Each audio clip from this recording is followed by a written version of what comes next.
salah satu pihak disakiti dengan sengaja, ya, itu sudah masuk kategori bullying.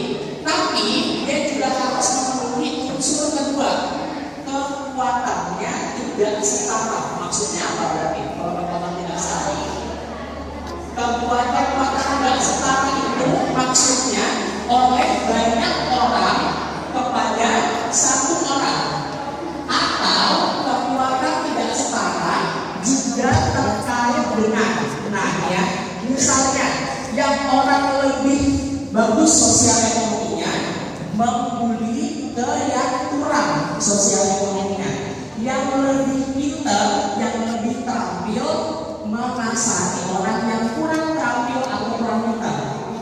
Nah, ini masuk kategori bullying juga. Tapi harus juga ada syarat tiga, terjadinya harus berulang-ulang. Ya, kalau misalnya tidak memenuhi tiga syarat ini, maka nggak bisa dibilang bullying. Ya, kalau misalnya cuma terjadi sekali, ya, misalnya satu si A pukul si B, masuk bullying enggak? Enggak, karena tidak terjadi berulang-ulang. Kecuali si A pukul si B, kemudian di lain hari dipukul lagi, di hari ketiga dipukul lagi, berulang-ulang gitu terus, gitu ya. Dan sangat mungkin akan ada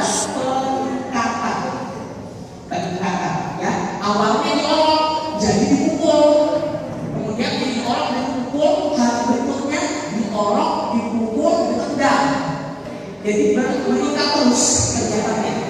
Nah, ini harus seperti itu.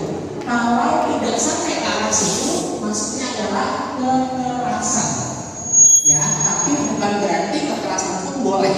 Tapi sekarang kita bisa membedakan, oh ini bullying, ini bukan bullying, gitu ya, jadinya ya. Oke, lanjut lagi. Nah, kenapa sih bullying itu terjadi? Yang pertama karena adanya hierarki sosial. Tahu hierarki? Hierarki itu susunan sosial, gitu ya.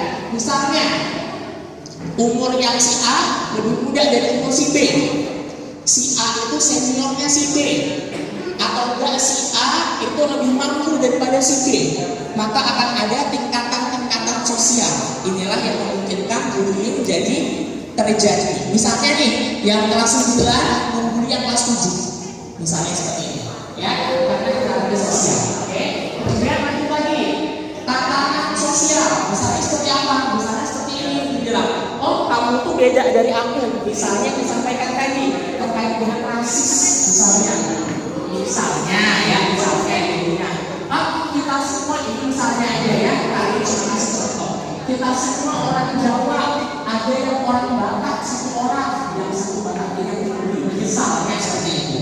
Nah itu dia, jadi tatanan sosial kayak itu karena berbeda dari kelompok, atau enggak sudah tradisi di tempat tersebut bahwa yang tua membuli yang lebih kecil, misalnya yang kelompoknya lebih banyak membuli yang lebih sedikit.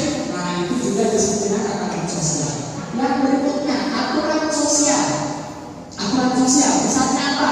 Misalnya ya bullying di sekolah tapi tidak ditindak. Nah itu dia, kalau tidak ditindak akhirnya bakal muncul yang bawaan, nggak apa-apa, kan nggak ada yang merawat. Semua orang juga melakukan itu. Kan aku cuma bercanda, misalnya seperti itu. Inilah yang terkait dengan aturan sosial. Yang keempat ini tidak kenal diri sendiri. Ini salah satu alasan kenapa Raja melakukan ini.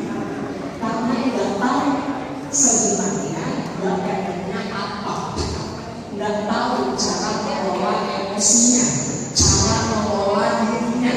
Karena itulah akhirnya dia cari waktu untuk iseng